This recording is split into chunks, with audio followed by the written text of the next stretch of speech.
아멘. 기도하시겠습니다. 하나님 감사합니다.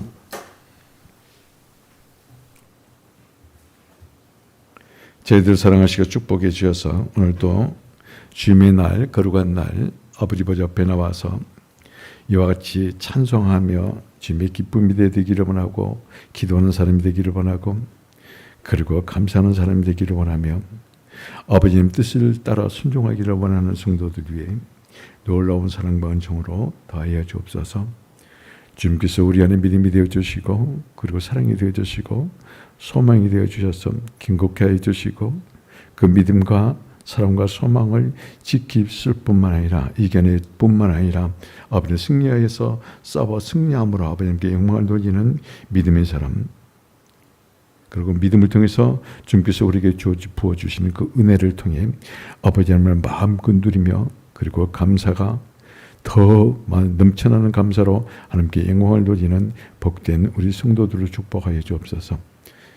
오늘 이 주일을 통해서 이와 같이 주님의 그 놀라운 비밀한 것들을 저희들에게 계시하여 주시고 아버지님 말씀 안에서 우리가 주님의 말씀을 순종함으로 말미암아 그 말씀의 영이 내 안에 우리 성도들 안에 교회 안에서 역사해 주심으로 감사가 넘치는 삶을 사는 복된 교회 성도들로 축복하여 주옵소서. 감사합니다. 예수님의 이름으로 기도합니다. 아멘. 오늘 말씀의 제목 그리고 주제를 이렇게 뽑았습니다. 우리가 어떻게 범사에 감사하는 삶을 살 수 있는가?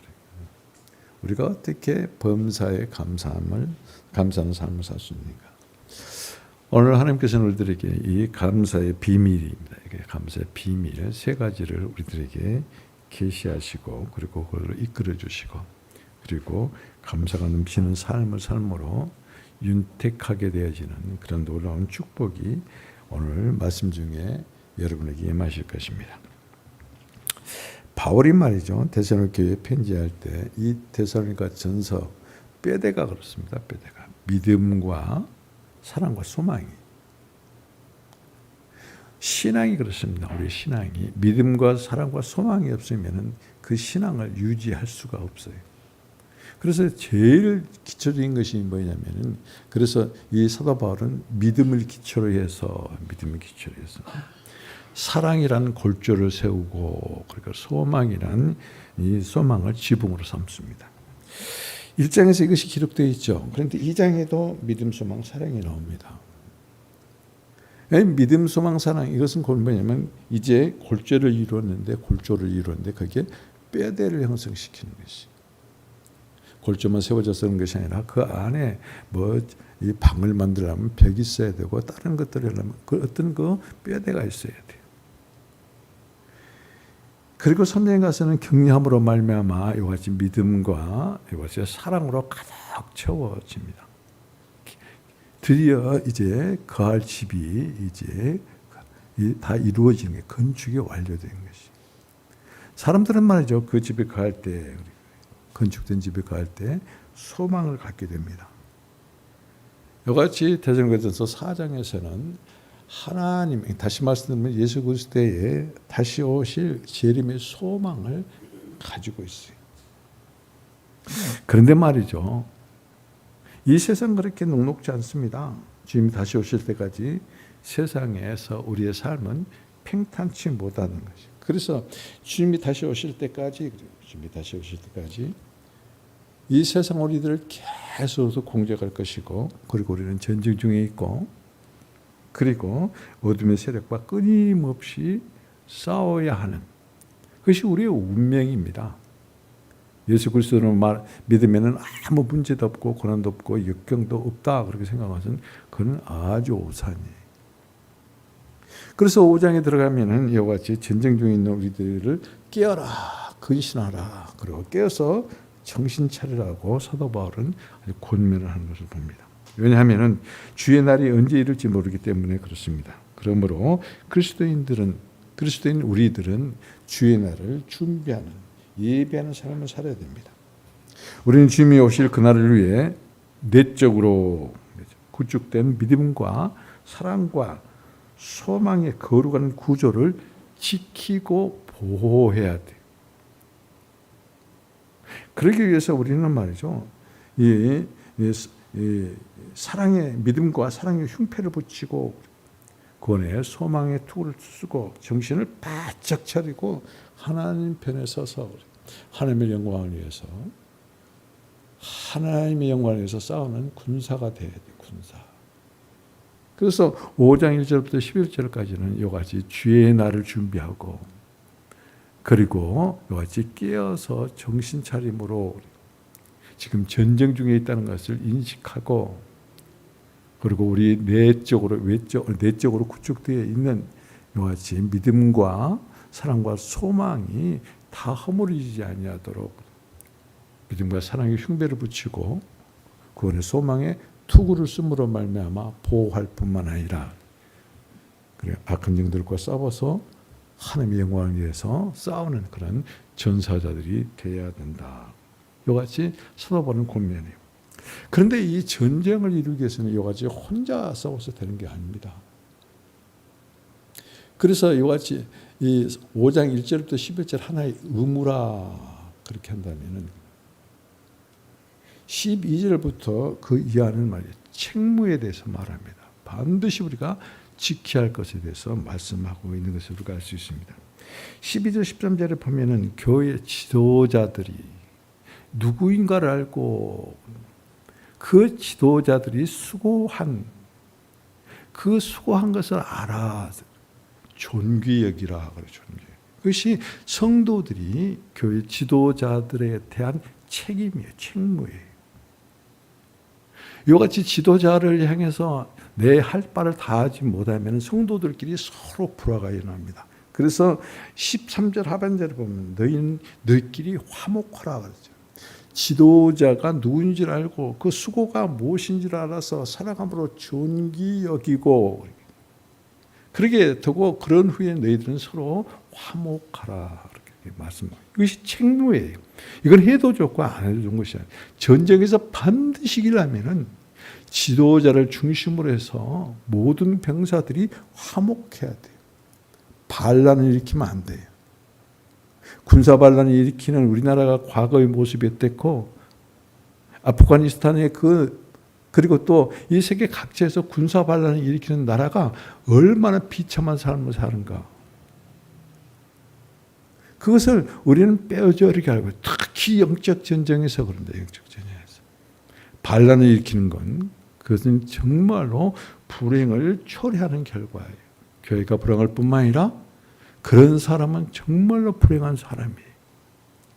뿐만 아니라 내 지체에 대해서 해야 될 다 책무를 다하라. 그것을 14절 15절에 보면 그렇게 말하고 있어요. 형제들아 내려 권면하니 게으른 자를 권계하며 게으른 자 정말로 못된 짓을 하는 자들이 그렇습니다. 게으른 자라고 그래요. 예배도 드리지 아니하고 주일 예배도 드리지 아니하고 교회 생활을 전혀 하지 않는 사람, 그리스도인 생활을 하지 않는 사람, 그런 사람들은 훈계하라 그래요. 훈계.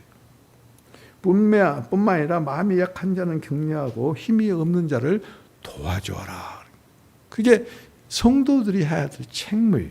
나만 편안하고 나만 잘 먹고 나만 잘 살면 된다. 그런 책무를 져버린 사람이에요. 그것은 영적 전쟁에서 싸워서 승리하기를 아주 생각도 꿈도 안 꾸는 사람이에요. 나만 생각하는 사람. 그래서 15절에 보면 삼가 누가 누구에게든지 악으로 악을 갚지 말고 그 다음에 모든 일을 하는 사람들에게 선하게 대하라. 그것이 나 자신이 아니라 이렇게 지도자에 대한 책임과 그 다음에 내 지체들과 내 이웃에 대한 사람들에게 책무를 이같이 성실하게 준행하라고 지금 사도 바울은 권면합니다. 그런 끝에 오늘 16절부터 18절은 우리 개인에 대한 책무를 말해요. 개인에 대한. 그런 다음에 19절 이하는 이제 곧 하나님과 성령에 대한 책무에 대해서 우리들에게 말하고 있는 것을 볼 수 있습니다.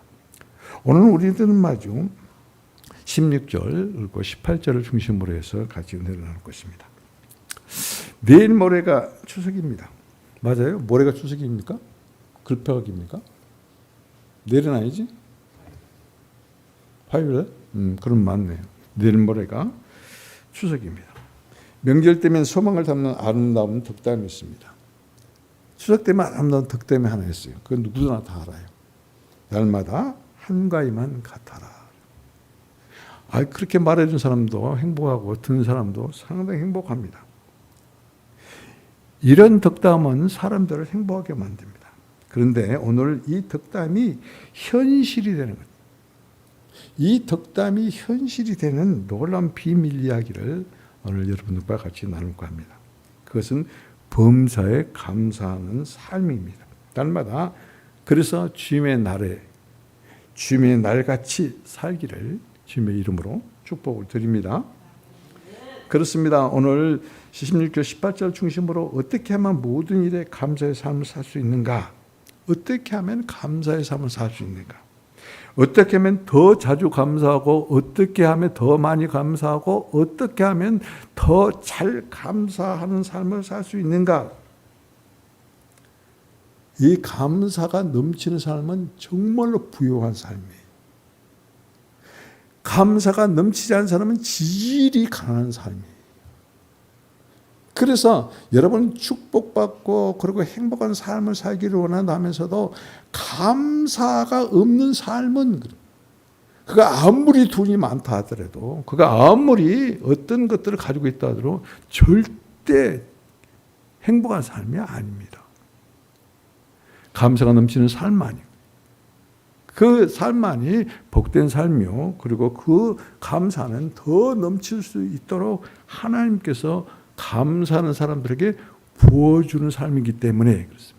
그렇기 때문에 이 감사하는 삶을 사는 이 세 가지 비밀도 아닙니다. 여러분이 잘 압니다. 그런데 여러분들이 아는 그것 내용과 조금 다를 것이 그 조금 차이가 엄청난 비밀이 거기에 감추어져 있다는 것을 알 수 있을 것이. 첫 번째입니다. 기뻐하라. 그런데 그 기뻐하라. 이제 계속해서 이 대제별로 여러분과 같이 나누겠지만 기뻐하라. 그 감정이 아니. 태도의 문제. 기도하라. 습관적인 것이 아니. 그 태도의 문제. 감사하라. 봉투에다 감사금 써서 툭 던지고 그게 감사하니. 감사하는 태도예요. 나와 여러분들이 자세와 태도가 하나님을 향해서 어떤 것인가? 왜 여기서 태도를 이렇게 강조하냐면은 하나님이 뜻이기 때문에 그래요. 하나님이 뜻이기 때문에 그래요. 다시 한번 반복합니다. 하나님의 뜻이기 때문에 우리는 기뻐한 태도를 가져야 되고 그리고 정말로 진실되게 기도하는 그래서 하나님과 교통하는 태도를 가져야 되고 그리고 우리는 감사 그래서 그 감사 한 번으로 끝나는 것이 아니라 계속해서 기뻐함으로 감사하고 기도함으로 감사하고 그리고 감사함으로 감사하는 그런데 여러분은 이 감사의 대상이 특정되어 있지 않았다는 것이 하나님에게만 특정되어 있는 게 아니에요. 뭐요? 범사의 감사. 범사라는 건 뭐요? 모든 일에 감사하는 것이. 오늘은 여러분들은 이와 같이 모든 일에 감사함으로 하나님의 놀라운 체험을 받는, 체움을 받는 그런 귀한 시간 그리고 그러한 축복의 시간 여러분이 되기를 주님의 이름으로 축복을 드립니다. 감사는 이와 같이 감사를 낳고 또 감사는 또 감사를 낳게 돼요. 그래서 감사한다는 것이 얼마나 중요한 것인지 여러분 지금까지 여러분의 삶을 한번 잘 돌이켜 보십시오. 내가 얼마나 많은 감사의 생활을 했는가? 감사하면서 생활을 했는가? 1년에 한 번 생일 때 생일 감사. 그게 감사 아닙니다. 뭐가 잘 돼서 감사? 그거 감사 아니에요. 잘 돼서 감사하는 게 아니에요. 믿음으로 하나님의 은혜를 체험할 때 기쁨이 넘치게 되고 그 기쁨이 넘치면 기도하게 되고 그리고 기도할 때마다 하나님으로부터 받은 은혜가 너무나 행복해서 그래서 감사가 절로 나오는 것이. 호흡하는 것도 감사요. 오늘 여기 나와서 예배 드리는 것도 하나님의 은혜에 감사해요. 그리고 이 말씀을 받는 것도 하나님의 감사해요. 감사가 안 된 것이 하나도 없어요. 여러분들도 초등학교 다닐 때 모두가 보물 찾는 것을 한 번씩 했을 것입니다. 보물 찾으면 어떻게 해요? 야, 보물이다 그러잖아요. 그러고는 그 보물 쪽지를 가지고 누구에게 갑니까? 선생님한테 가서. 그리고 거기서 상급을 받잖아요. 우리의 삶의 영역 가운데 어디에 이같이 감사가 얼마나 많이 숨겨 있는지 몰라요. 그래서 그 감사를 발견할 때마다 그때마다 하나님께 감사하는 것이. 어떤 사람이 나에게 정말로 감사하는 어떤 것을 했으면 그 사람에게 감사하는 거예요. 그 사람에게 감사한 것이 아니라 하나님이 그 사람을 통해서 나에게 이러한 감사가 넘치는 그러한 어떤 선물을 주셨으니까 하나님 감사합니다. 하나님께도 감사하는 거예요. 그래서 모든 일입니다. 모든 일에 범사에 대해서 범사에 관해서 그렇게 감사하는 것이 아니라 모든 일에 감사하는 것. 이와 같이 감사는 여러분 되기를 원합니다. 여기서 항상 기뻐하라 항상 기뻐하라 그것은 뭡니까? 항상 그것은 시간과 때를 의미해요. 그래서 언제나 기뻐하라는 것이. 그러나 여러분 일상에 우리가 기쁜 일만 있는 것인가? 아닙니다. 매일 기쁜 일만 있으면 정말 행복할 것입니다. 그런데 우리의 현실은 그러지 않다는 것이. 눈만 뜨면 때로는 불쾌하고 불편하고 부끄럽고 슬프기도 하고 때로는 말이죠. 힘든 일이 있고 막 억누르고 눌림 가운데 있고 그러니까 절대 기뻐할 수가 없어요. 이런데 항상 기뻐할 수 있는가? 그래. 우리는 환경의 지배를 받는 감정의 동물입니다. 그래서 우리가 감정이 상하면 절대 우리가 기뻐할 수가 없어요. 그런데 하나님께서는 내 뜻이니까 너는 기뻐하라. 기뻐하든 뭐야? 항상 기뻐하라. 항상. 우리는 감정적으로는 기뻐할 수가 없다는 것을 압니다. 그러면 무엇을 의미하는가? 기뻐하는 태도를 가져라는 것이. 사도 바울은 말이죠. 데살로니가 교회의 성도들에게 그들이 지금 살고 있는 삶이 절대 기뻐할 수 있는 삶이 아니에요. 억압과 억눌림과 착취와 고통과 고난 가운데 있어요. 그런데 그런 사람들에게 기뻐하라. 이건 완전히 사도 바울이 몰라도 너무나 모르는 거예요. 누구 입장에서 봤을 때? 우리 입장에서 봤을 때. 그러나 하나님의 눈으로 봤을 때는 너희들 그렇게 감정적으로 살지 말아라. 너희들 태도가 믿음으로 은혜 받은 자답게 기뻐한 태도를 가져라는 것이. 기뻐한 태도를. 여러분들은 말이죠. 기분 상하면 절대 기뻐하지 않습니다. 누가 속상해하면 절대 기뻐하지 않습니다. 어제 우리 섬하고 잠깐 의견 충돌이 있었는데 그게 속이 상하니까 지금 나 기뻐하지 않아요. 감정적으로는 절대 기쁠 수가 없어요. 그러나 기뻐하는 태도를 가지는 것이. 이거는 의지적으로 해야 돼요. 왜요? 누가 그렇게 하라고? 하나님이. 하나님의 뜻이라고 분명히 사도 바울은 데살로니가 교회 성도들에게 못을 박았어요. 그러니까 해야 되는 거예요. 의지적으로 나와 여러분들은 오늘 이 말씀을 받고 내가 지금까지 감정적으로 표현하고 표정을 짓고 그리고 얼굴을 부르락 했지만은 내 태도가 하나님의 뜻에 부합하지 않는 태도라는 것을 안다면은 하나님의 뜻대로 우리가 이와 같이 기뻐한 태도를 갖는 것이 그것이 당연한 것입니다. 이 태도는 마음가짐입니다. 그래서 우리들은 사도 바울이 우리들에게 말할 때 언제나 행복한 그 감정을 누리고 느껴라 그런 것이 아니라 좋은 때든지 나쁜 때든지 기쁠 때든지 괴로울 때든지 우리가 항상 기쁨의 태도를 가지라고 이같이 강조하고 있는 것을 볼 수가 있습니다. 참 유명한 목사님 중에 팀 켈러라는 목사가 있습니다. 이 팀 켈러 목사는 기쁨을 이렇게 정의했어요. 기쁨의 태도를 가진 사람은 상황이나 감정의 노예가 되지 않는다. 여러분들은 누구의 노예가 됩니까? 감정의 노예로 살고 있지 않습니까? 그리고 어떤 환경의 노예로 살고 있지 않습니까? 그래서 기뻐를 안 하는 거예요. 정말로 기뻐하는 사람은 상황이나 그리고 노예가 되지 않는 것이죠. 그러한 상황이나 노예 가운데 상황이나 감정의 노예로 살지 아니하는 것이.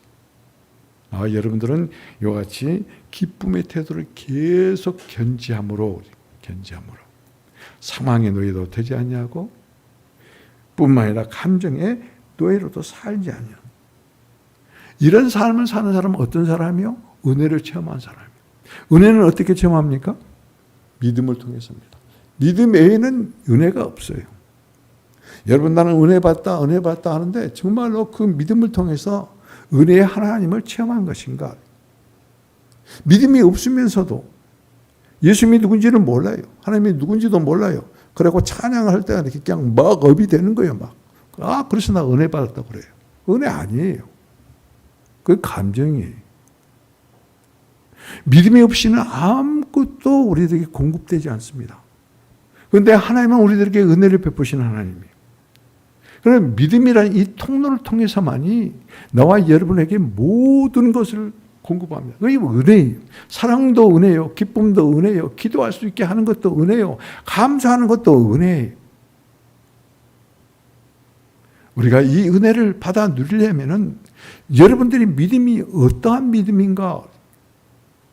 믿음이 곧 믿음의 주요 그리고 우리를 온전케 하신 예수 그리스도 그분은 우리를 구원하시는 은혜를 베푸신 분이고 구원했을 뿐만 아니라 우리들을 부활의 생명으로 불어넣어 주셔서 하나님의 생명으로 살게 하실 뿐만 아니라 하나님의 자녀와 하나님의 백성 삼으신 그 은혜, 그 은혜를 이 시간 이 시대에 누리는 사람들은 주님께서 그 은혜를 저버리지 아니하시고 끝까지 우리들에게 은혜를 베푸셔서 새 예루살렘에까지 우리를 안착시키시는 하나님. 그 은혜의 하나님을 만난 사람은 절대 기쁨을 잃어버릴 수가 없는 거예요. 그렇기 때문에 사도 바울은 맨 먼저 믿음의 역사와 그렇게 아주 크게 못 박는 것을 알았어요. 그 기초 위에 믿음의 기초에 역사가 일어납니다. 믿음의 역사가 나타납니다. 믿음이 없으면 은혜의 역사가 없습니다. 은혜가 없으면 기쁨이 없습니다. 은혜가 없는데 어떻게 기도합니까? 그건 가짜 기도예요. 은혜의 주님을 만났기 때문에 기도가 절로 나오는 것이에요. 기도는 하나님과 이야기하는 것이고 대화하는 것이에요. 루즈벨트 대통령 영부인 이름이 엘레나 루즈벨트 여사입니다. 정말로 유명한 말씀을 했더라고요. 내가 나를 불행하지 아니하면, 내가 나를 불행하게 하지 아니하면 아무것도 무엇도 나를 불행하게 할 수 없다. 여러분 불행하다고 생각합니까? 여러분 자신이 여러분 자신을 불행하게 만드는 것이에요. 감정과 상황에 따라서 나를 평가하는 거예요. 행불행이 뭐에 있어요? 여러분 상황과 감정의 척도잖아요. 믿음의 태도를 가지고 기쁨의 태도를 가진 사람에게는 그러니까 상황과 감정에 전혀 흔들리지 않아요. 이 엘레나 루즈벨트 여사처럼 내가 나를 불행하게 하지 않으면 아무것도 무엇도 나를 불행하게 할 수 없다. 여러분 시편 118편에 보면은 그 기자가 이렇게 말합니다. 시인이 이렇게 말합니다. 이날은 주님이 만드신 날이기 때문에 내가 기뻐할 것이다. 이날은 오늘은 말이에요. 내일 또 주님의 날이 날마다 주님이 만드신 날이. 주님께서 해와 달과 별을 만들지 아니고 1월 성신을 만들지 아니었다면 우리에게 이런 날이 없어요. 주님이 만드신 날이. 그렇기 때문에 우리는 때로는 슬퍼하고 때로는 행복하기도 하고 때로는 괴롭고 때로는 고통스럽고 그런 날들이 있습니다. 그러나 주님의 날이기 때문에 그것으로 말미암아 내가 좌절하고 불행하다고 그리고 나를 불행 가운데 몰아넣는 것이 아니라 그럼에도 불구하고 나는 기뻐하겠다. 왜? 주님이 만드신 날이기 때문에. 시는 그렇게 지금 노래하고 있어요. 사도 바울이 말입니다. 감옥에 있을 때입니다. 빌립보서 1장 18절에 보면은 거기에는 말이에요. 사도 바울을 시기하고 질투하고 투기하는 사람들이 밖에 세상에 많이 있다는 것이.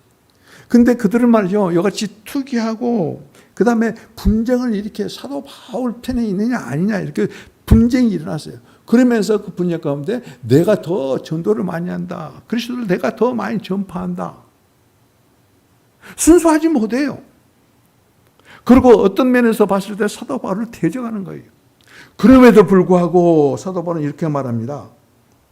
거칠으로나 참으로나 그 다음에 무슨 방도를 하든지 전파되는 것은 그리스도이기 때문에 나는 기뻐하고 기뻐하리로다. 이것은 뭐예요? 사도 바울이 기쁨의 태도를 가지는 것이, 사도 바울이 이와 같이 기쁨의 태도를 가진 것은 그 영의 역사이기 때문에, 그 영은 말이죠, 이 본성이신 하나님의 생명과 그러면 사랑의 본성을 가지고 있는 그런 생각 가운데서 나오는 기뻐하고 기뻐하리로다 이와 같이 선언하는 것을 우리가 알 수가 있어요. 얼마나 감정이 아니라 나의 의지적으로 하나님께서 이와 같이 기뻐하라고 말씀하시기 때문에 이런 태도를 갖는 것이 얼마나 중요한가. 여러분 한번 생각해 보세요. 감옥에 처박혀 있습니다. 자유가 전혀 없어요. 겨울이라고 난방해 준 줄 아세요? 사도 바울이 감옥에 있을 때 천만의 말씀입니다. 이 무더운 날씨에 에어컨 틀어준다고요? 상상도 못할 일입니다. 지금 형무소는 말이죠, 에어컨도 있고 난방도 잘 된다고 그래요. 먹을 것도 정말로 잘 먹여주고 콩밥이 아니라. 사도 바울은 그런 상황이나 그런 그 환경 가운데 있지 않냐, 감옥 생활이. 그럼에도 불구하고 밖에서는 나를 대적하고 분쟁하고 시기하고 투기해서 그리스도를 전하는데 그러면 얼마나 속상하겠어요. 나와 여러분은 속상할 거예요. 그러나 전파되는 것은 누구요? 예수 그리스도. 존귀함을 받는 것은 누구요? 예수 그리스도. 그렇기 때문에 나는 기뻐하고 기뻐하리로다. 여러분, 여러분의 영 안에 있는 그 영은 바른 영입니다. 올바른 영입니다. 그 영은 하나님과 하나가 된 영입니다. 성령과 합해서 하나가 된 영이에요. 우리의 마음의 태도가 그 영으로 지배를 받을 때 이같이 사도 바울과 같은 고백, 시편 118편에 이 같은 고백, 그리고 또 이같이 루즈벨트 여사가 이같이 정의하는 고백, 팀 켈러가 이같이 정의 내리는 이같이 기쁨이 무엇인가에 대해서 정의를 내려. 감정과 환경에 뇌를 받지 않냐고. 내가 나를 불행하게 하지 않으면 무엇도 그 어떤 것도 나를 불행하게 할 수가 없다. 내가 지금 형편이 곤고하고 힘든 가운데서도 이 날은 주님께서 만드신 날이기 때문에 나는 기뻐하고 기뻐하겠다. 이것은 오직 마음의 태도라는 것을 우리가 알 수 있습니다.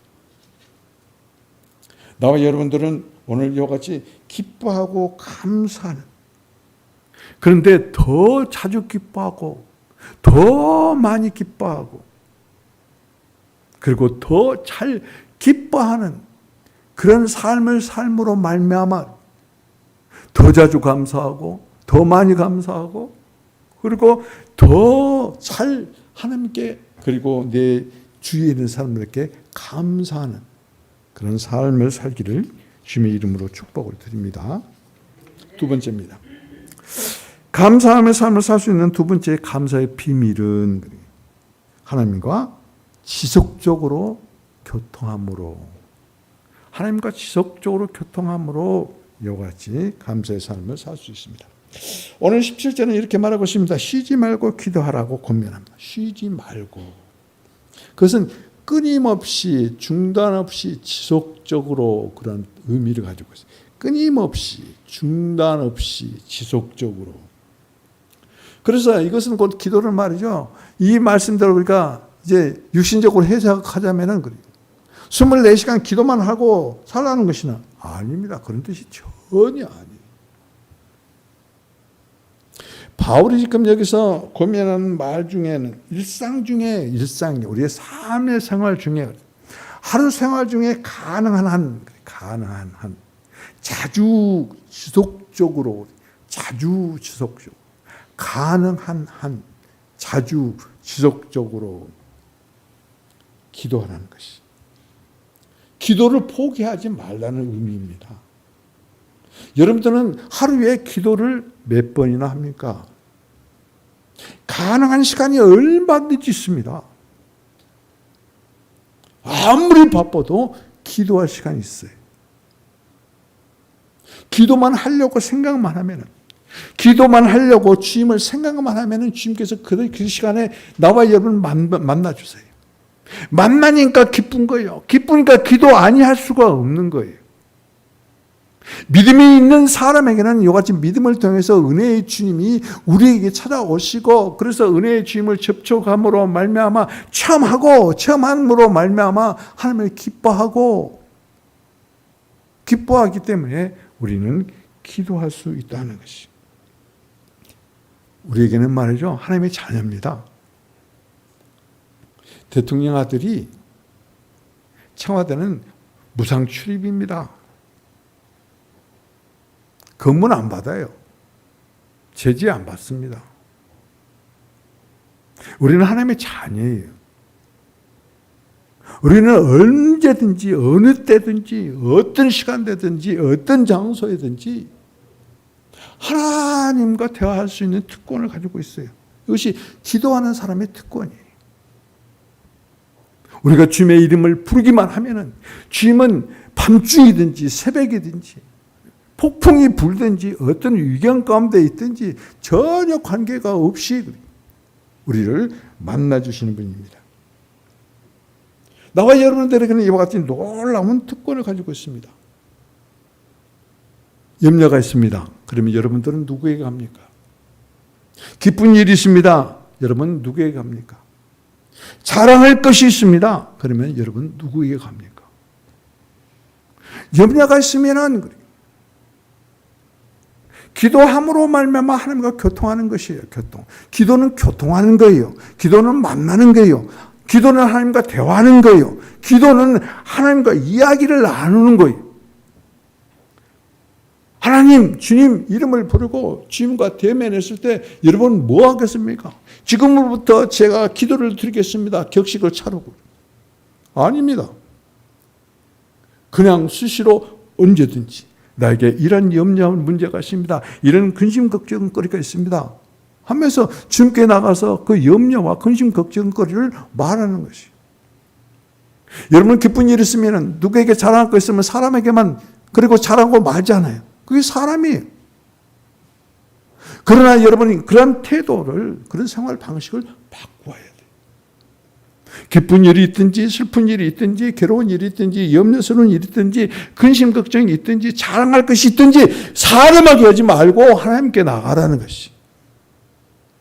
그게 기도예요. 우리는 기도 그러면은 거창하게 하는 걸 그렇게 아는데 우리는 걸어가면서도 기도할 수가 있고 운전하면서도 기도할 수 있고 식사하면서도 기도할 수 있고 사람과 만나서 대화하면서도 기도할 수가 있고 우리가 어떤 것을 연구하면서도 기도할 수가 있어요. 제가 여러분들과 출애굽기 34장 이야기를 할 때 안식의 주님을 기억하라. 하루에 여러분들은 그 안식의 주님을 얼마나 기억하는가? 주님 안에서 안식하라 그래요. 안식하라.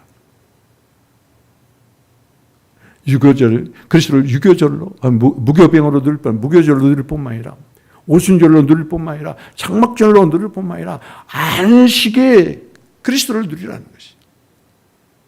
그러면 그 안식의 그리스도를 누릴 수 있는 것은 어떻게 해요? 주님을 기억하면 되는 것이. 얼마든지 어느 때든지 어떤 장소에든지 기억만 하면은 주님께서는 우리를 만나주시는 분. 기도는 그런 거예요. 주님을 만나서 주님과 대화하는 거예요. 이것이 비밀이에요. 어떤 비밀? 감사할 수 있는 비밀. 하나님께서는 이같이 하나님을 자주 만나서 하나님께 자주 감사하고 그리고 많이 감사하고 더 잘 감사하는 사람들에게 더 많이 감사할 수 있도록 하나님께서 우리들에게 축복하시는 분이 그분이 하나님. 그런데 우리는 하나님의 뜻이 기뻐하라, 기도하라 그러는데도 불구하고 이 뜻을 전혀 기억하지도 않아요. 생각하지도 않아요. 데살로니가전서를 여러분에게 강의하면서 지금 수없이 믿음과 소망과 사랑에 대해서, 그리고 오늘 수록제를 맞이해서 정말로 여러분들이 사람들을 만날 때 멍청이처럼 말한 것이 아니라 날마다 한가위 갖기를 그와 같이 덕담을 나누는 것이 아니라 그 덕담이 현실화시킬 수 있는 이 놀라운 비밀한 일들을 여러분들은 말씀으로 받아들이고 그 주님의 뜻대로 준행할 때 하나님께서는 그 영으로 여러분을 통해서 역사하시는 것이죠. 그래서 기도는 뭐예요? 교통하는 것입니다. 기도는 뭐예요? 서로 대화하는 것이. 누구하고? 하나님하고. 여러분들은 회사에서나 주위에 있는 사람들하고는 끊임없이 대화를 합니다. 그것도 말이죠. 부족해가지고 전화로 계속 원거리에 있든지 가까운 거리에 있든지 전화로 계속해서 대화하고 또 만나서 똑같은 이야기 또 이야기하고 시장 가면서 또 똑같은 이야기하고. 그런데 웬일입니까? 하나님에게는 전혀 그런 게 없어요. 깨달으십시오. 감사가 넘치는 삶을 살 수 있는 비결입니다. 두 번째 비결입니다.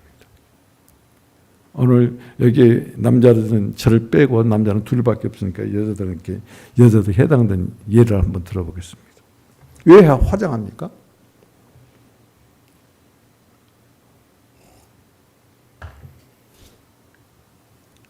왜 명품 신발을 삽니까? 왜 명품 백을 삽니까? 왜 고급진 옷을 입습니까? 사람에게 보이려고? 사람에게 보이려고 그렇습니까? 생각 바꾸세요.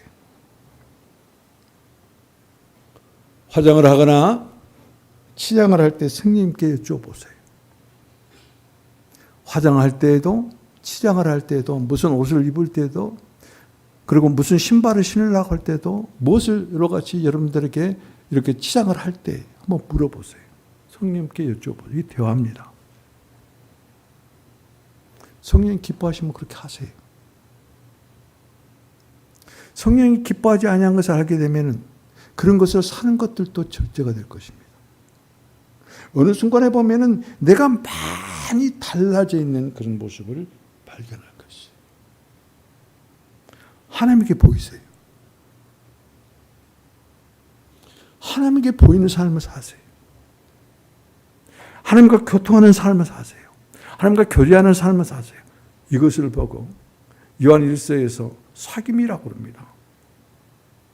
요한은 우리가 이 하나님과 교통하고 교제하는 것을 사귐이다 그렇게 말하고 있어요. 여러분 하나님과 얼마나 많이 깊이 사귀고 있습니까? 그 사귐 가운데 하나님과 얼마나 많은 대화를 나누고 있습니까? 교통을 나누고 있습니까? 우리는 식사하면서도 얼마든지 대화할 수 있다고 그랬죠. 우리 일하면서도 얼마든지 대화할 수 있다고 그랬죠. 지금 내가 하는 일, 내가 지금 계획하고 있는 일, 그 사소한 일부터 큰 일에 이르기까지 하나님과 대화할 때 여러분의 양심에 끄리낌이 있습니까? 그러면 하나님의 뜻이 아닙니다. 양심이 끄리낌에도 불구하고 그 일을 행할 때 믿음이 구멍이 뻥뻥 뚫려서 다 줄줄 세어버린다고 그러잖아요. 어느 순간에 보면은 팔딱팔딱 뛰고 뭐 의대 다 받은 것처럼 합니다. 그런데 어느 순간에 보면 완전히 바닥이에요. 바닥. 그것은 뭐예요? 양심의 구멍이 숭숭 뚫려서 믿음이 다 빠져나가 버리기 때문에 그래요. 그렇다면은 이같이 믿음이 빠져나가지 않냐고 그 은혜가 계속 충만되어지고 그리고 감사가 넘치는 삶을 사는 유일한 방법 그 하나가 곧 기도하는 것이, 대화하는 것이, 하나님과 이야기하는 것이, 하나님과 교제하는 것이, 하나님과 교통하는 것이. 그것을 다른 말로 바꾸어 말하면 하나님과 친교를 나눈다. 그냥 대하고 그냥 말하고 이야기하는 것이 아니요. 정말로 친숙해서 아버지 이것을 해 주시옵소서. 그건 친밀한 게 아니에요. 아빠 이거 해 주세요. 얼마나 친숙하고 친밀합니까? 아무 괴기가 없다는 괴기가. 칸막이가 없어요. 그것이 하나님의 사귐이에요. 그것이 교통이요. 그리고 그것이 친교라는 것이. 회사에 다니는 어떤 청년이 회사의 그 프로젝트 때문에 몇날 며칠간을 퇴근도 못하고 집에를 못 갔습니다. 그러다 보니까 하나님께 기도하는 시간이 전혀 없는 거예요. 그래서 하루는 점심시간을 이용해서 기도해야 되겠다고 점심을 금식합니다. 그리고 그 시간에 기도하고 묵상하는 것으로 하나님을 만납니다.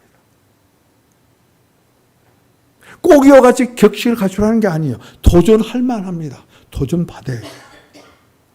이런 격식이 전혀 없어도 됩니다. 언제 어디서든지 주님을 만나고 싶은 그런 갈망만 있으면 주님의 이름을 부르고, 주님의 이름을 부르게 되면 주님께서 우리를 만나주시고, 그 만나주시는 그 주님 때문에 기뻐하게 되고, 기쁨으로 정말로 친교를 나누는데 기쁨으로 대화를 하고 기쁨으로 이와 같이 이야기를 나누는 것이. 고난도 고통의 일도 눌려가지고 이쁜 건 모든 것이 아니라 주님을 만나는 기쁨 때문에 그 기쁨으로 하나님께 아뢰는 것이요. 내가 이런 고난과 이런 수모를 당하고 이런 고통과 고난 가운데 있습니다. 그러나 나는 이 고통과 고난을 어떻게 해결할 방법도, 그리고 내 눈에는 그런 길이 전혀 보이지 않습니다. 이거 얼마나 솔직합니까? 담백합니까? 격식 안 갖춰도 됩니다. 나는 없으니까 주님이 해주세요. 이게 격식 아닙니다. 얼마나 친밀하기 때문에 이와 같은 말씀을 함께 드릴 수가 있는가. 기쁨으로 기도하고 기도함으로 감사하고, 그래서 더 자주, 더 많이, 그리고 더 잘 기쁨으로 기도하고 그 기도로 감사하는 여러분 되기를 주님의 이름으로 축복을 드립니다. 세 번째입니다. 감사의 삶을 살 수 있는 감사의 비밀 세 번째. 범사에 감사하라. 범사에. 믿음으로 은혜를 체험한 자답게 우리는 믿음으로, 모든 것이 믿음으로 시작입니다. 믿음으로 은혜를 체험하면은 하나님을 체험하는 그 기쁨으로 하나님께 나아가고, 그 기쁨으로 하나님을 만나서 대화하고 교제하고 친교를 나누고, 그리고 하나님께 감사하는 데요. 특정해서 감사한 것이 아니라 모든 일에 감사하는, 범사, 모든 일에 감사한다.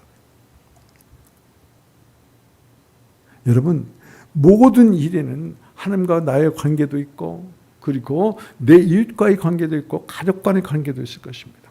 모든 것이 관계 가운데서 모든 일이 일어납니다. 그러면 이 관계 가운데서 일어나는 모든 일, 불평도 있을 것이고, 불만도 있을 것이고, 괴로움도 있을 것이고, 고통도 있어요. 그런데 그럼에도 불구하고 그런 것까지 다 포함해서 감사하라는 것이죠. 하나님께서 우리에게 고통을 주시는 것은 분명히 하나님의 뜻이 있습니다. 괴로움을 주신 것은 분명히 하나님의 뜻이 있습니다. 그렇기 때문에 하나님을 만나서 우리 감사할 수 있는 것이. 왜요? 그것이 하나님의 뜻이기 때문에 그렇습니다. 여러분, 여기서 오늘 보면은 기쁨이 있고 그 다음에 이와 같이 감사가 있는데 어근이 같아요. 어근이. 카르라는 이 헬라의 어근이 같아요. 이 카르의 어근의 의미가 기쁨이고 은혜고 감사예요. 그렇기 때문에 은혜의 주임을 체험하면 기쁨이 나게 돼 있고, 은혜의 주임을 체험하게 되면 감사가 넘치게 돼 있어요. 근데 그 은혜의 주임을 체험을 하면은 주임을 만나기를 아주 갈망하게 되고, 만나면은 기도하게 돼 있어요. 대화하게 돼 있어요. 그러니까 믿음과 은혜와 기쁨과 감사는 서로 다른 것이 아니라 한 말 단어의 그 근원에서 나온 것을 본다면은, 믿음으로 말미암아 하나님을 체험하는 것이 얼마나 귀하고 중요한 것인가 복된 것인가? 은혜의 주임을 체험하기 때문에 기뻐하고 은혜의 주임을 체험했기 때문에 이와 같이 하나님과 교통을 나눌 수가 있고, 그래서 그 교통 가운데 하나님께 감사할 수 있다. 모든 일에 대해서, 범사에 대해서 in everything이에요. in everything. about everything이 아닙니다. 무엇에 대해서가 아닙니다. 모든 일입니다. 모든 일.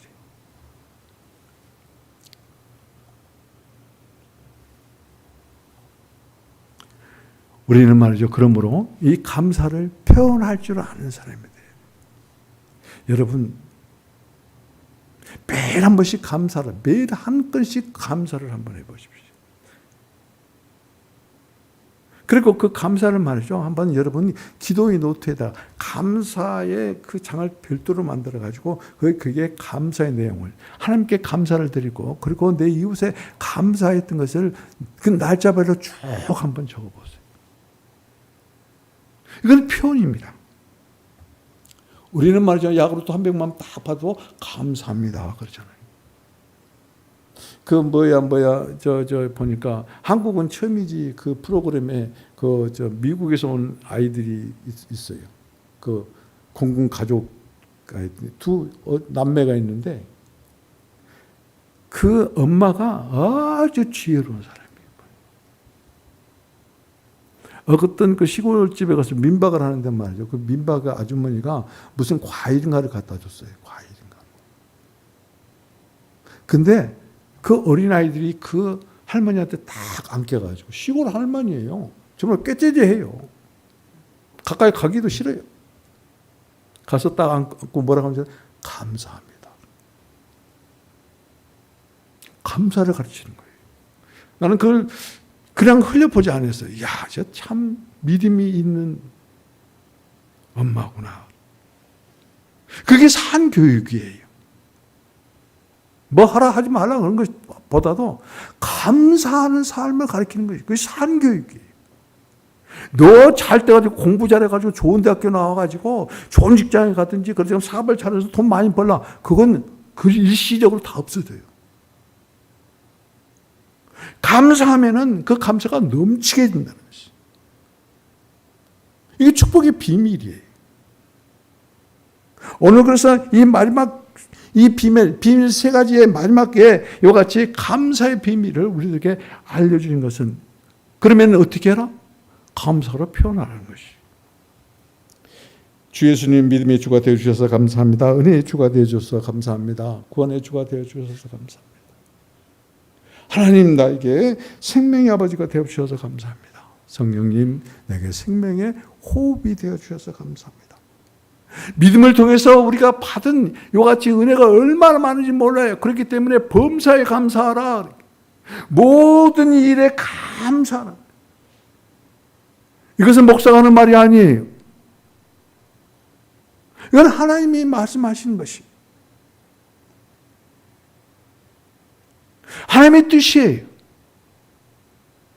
기뻐하려고 주님의 뜻대로 이같이 시도를 하고 그런 태도를 가졌을 때 성령이 역사합니다. 기도하려고 그런 태도를 가지고 있을 때 성령이 역사합니다. 하나님께 감사하려고, 범사에 감사하려고 이런 태도를 가지고 있을 때 성령이 역사해요. 왜요? 하나님의 말씀이니까. 뭐라고 그랬어요? 하나님의 뜻이니까. 그런데 하나님의 뜻, 하나님의 말씀을 받지 않으면 성령의 역사가 딱 끝나요. 중단돼요. 나와 여러분들은 오늘 이와 같이 하나님께 감사의 풍성함을 누릴 수 있도록 이 세 가지 놀라운 비밀을 우리에게 가르쳐 주셨는데, 그 감사가 넘치게 하려면 항상 표현하십시오. 범사에 감사하는 것을 하나님께 표현하십시오. 여러분 가족 간에도 표현하십시오. 여러분의 자녀들에게도 표현하시고, 그리고 여러분의 친구들과 직장인들에게도 그와 같이 표현함으로 놀라운 풍성한 감사를 누리게 될 것이. 뭐라고요? 더 자주 감사하는 것이. 더 많이 감사하라는 것이. 더 잘 감사하는 것이. 감사하면 감사할수록 감사가 넘치게 하시는 분이 하나님의 뜻이다. 하나님의 뜻이다. 이 뜻에 여러분들이 완전히 여러분 심령에 못이 박히기를, 새겨지기를 주님의 이름으로 축복을 드립니다. 이렇게 살 때 평강의 주님, 우리를 부르신 주님이 주님이 오실 그날에 우리가 흠없고 점없도록 거룩하기를 원하시는 대로 우리를 거룩하게 하신다. 그것이 곧 23절 24절에 이와 같이 말씀하고 있는 것을 또 알 수 있습니다. 오늘은 한 예화를 통해서 말씀을 마칠까 합니다. 존 클렉이라는 사람이 있었습니다. 그 사람은 오하이오주 클리블랜드에서 태어나 미시간 대학교를 졸업합니다. 그리고 로스쿨을 졸업합니다. 그리고 LA의 대법원 판사를 역임합니다. 이와 같이 법조인으로서 30년 동안 종사를 합니다. 그런데 2007년도에 들어와서 그가 근무하고 있던 로펌이 망합니다. 결혼 생활이 파경이 이릅니다. 아들과의 사이도 멀어지고 통장에는 텅텅 비어서 돈이 한 푼도 없습니다. 이와 같은 아주 극한적인 상황이 막다른 상황에 몰려올 때 남은 것이라고는 외로움과 우울증에 빠집니다. 사람들이 말이죠. 우울증에 빠지면 막 먹어요. 이 사람은 비만에까지 걸렸어요. 그 스트레스를 해소해야 되니까. 그러던 어느 날 할아버지가 어린 아이에게 말했던 것이, 어릴 때 자기에게 말했던 것이 문득 떠올라요. 내가 가지고 있는 것들에 감사하는 법을 배울 때까지, 내가 가지고 있는 것들에 감사하는 법을 배울 때까지 내가 원하는 것을 얻지 못할 것이다. 그러면 내가 원하는 것을 얻으려면 어떻게 해야 된다고요? 내가 가진 것들에 대해서 감사하는 법을 배우라는 것이죠. 여러분들은 무엇을 얻기를 원하지 않습니까? 그런데 이 존 클레릭은 할아버지의 그 음성을 듣고 그 말씀하신 것이 문득 생각이 나는데 인생을 바꿔버려요. 사람의 말 한마디 인생을 바꿔버려요. 놀라운 반전이 일어납니다. 하물며 하나님의 뜻입니다. 하나님의 말씀입니다. 하나님의 말씀을 사람의 말만 또 못하게 들으면 무슨 반전이 일어나겠습니까? 그런 말이죠. 정말로 이 삶이 이제 내가 끝이다. 그렇게 절망 가운데 있다가 어느 날 갑자기 자기가 어떤 프로젝트를 만듭니다. 뭐요? 개인적으로 할 수 있는 프로젝트. 감사의 편지를 쓰기로 작정을 해요. 하루에 한 번씩, 하루에 한 통씩 이같이 감사의 카드를 써가지고, 그리고 자기의 가까운 사람, 직장의 사람, 사랑하는 사람, 그리고 옛날 친구, 심지어는 적대적인 관계에 있던 사람에게까지 편지를 씁니다. 그런데 말이죠, 이 편지는 말이죠, 놀라운 효과를, 이 감사의 편지 한 카드 한 장이 엄청난 반향을 불러일으키는 것이, 금전적인 문제로부터 동료와 그리고 그 내적인 마음의 평화에 이르기까지. 그래서 그런 말이죠, 365통의 편지를 씁니다. 그런데 그 편지를 마쳤을 때 자기의 모습을 보니까 정말로 비만했던 모습이 싹 빠져요. 그리고 4번 번창하고 사랑하는 사람을 만나게 되고, 그리고 그 아들과의 관계가 소원했는데 그 아들과도 아주 좋은 관계가 되고, 단절되었던 친구들과 연락이 되고, 모든 것들이 회복이 됩니다. 그러니까 이와 같이 놀라운 변화가 그에게 일어나는 것을 알 수 있어요. 여러분, 사사기 4장에 보면 말이죠, 드보라와 바락과 그 다음에 야엘이라는 이름이 등장합니다. 두보라는 사사예요. 그가 하나님의 음성을 듣습니다. 그리고 하나님은 바락을 통해서 축복하기를 원해요. 그래서 그를 군대 지휘관으로 만들어요. 근데 그가 말이죠, 이 하나님의 말씀을 전한 이 두보라는 믿었는데 하나님의 말씀을 엉거주춤한 거예요. 믿지 않은 거예요. 그러면서 뭐라고 그래요? 네가 드볼선으로 올라가라. 그럴 때 이 바락이 그럽니다. 드보라에게 당신이 함께 올라가면 내가 올라가거니와 당신이 올라가지 않으면 내가 올라가지 않겠노라고. 그때 드보라가 말합니다. 내게 이루어질 영광이 다른 사람에게 옮겨버렸다고 그래요. 그 영광은 축복입니다. 엉뚱한 이방 여인이 그 영광을 차지해요. 축복을 차지해요. 사람의 말에 이와 같이 인생이 바꿔지는 사람이 있는데 하물며 하나님의 뜻을 따라서 그래같이 실행하는 자의 인생이 어떻게 바꿔지겠는가. 오늘 나와 여러분들은 이 세 가지 비밀을 깊이 마음에 새기고 그래서 더 자주 감사하고 더 잘 감사하고 더 많이 감사할 수 있도록 믿음의 그 통로를 통해서 은혜의 주님을 만나고 기뻐하고 그리고 주님과 교통하고 감사함으로 또 감사할 때 하나님께서 놀라운 감사로 우리들에게 더하여 주실 것입니다.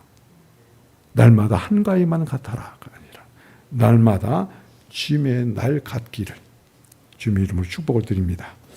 기도합니다. 하나님 감사합니다. 사랑합니다. 우리를 얼마나 이같이 사랑하시기에 추석절을 맞이해서 이 놀라운 축복의 그 태도와 방식으로 우리들에게 역사해 주셨사오니 듣고 잊어버린 자가 아니라 듣고 감사하는 자가 되게 해주시고 결단해서 나도 이같이 매일 누구인가 감사의 편지든지 감사의 전화든지 감사의 말을 전하는 그래서 하나님의 뜻을 행함으로 말미암아 기쁨이 넘치고 교통이 온전히 이루어져서 하나님이 주신 그 감사가 날로 날로 더 넘치는 부유한 귀한 성도들로 축복하여 주옵소서. 감사합니다. 예수님의 이름으로 기도합니다. 아멘.